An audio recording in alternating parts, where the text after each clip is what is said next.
You guys, this spring kit is a game changer.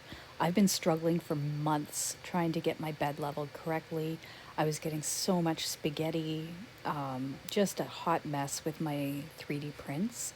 And I thought it was my filament, so I changed my filament. Thought it was the extruder, changed the extruder, changed everything. And then I decided to go on Amazon and order a spring upgrade kit.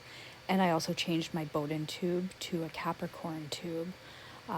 There was also another extruder that came in the box, and I decided, hey, let's change that out too. This kit changed everything. Look at this beautiful print.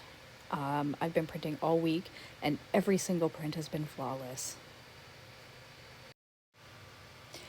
The link to the kit that I purchased is going to be in the description of the video.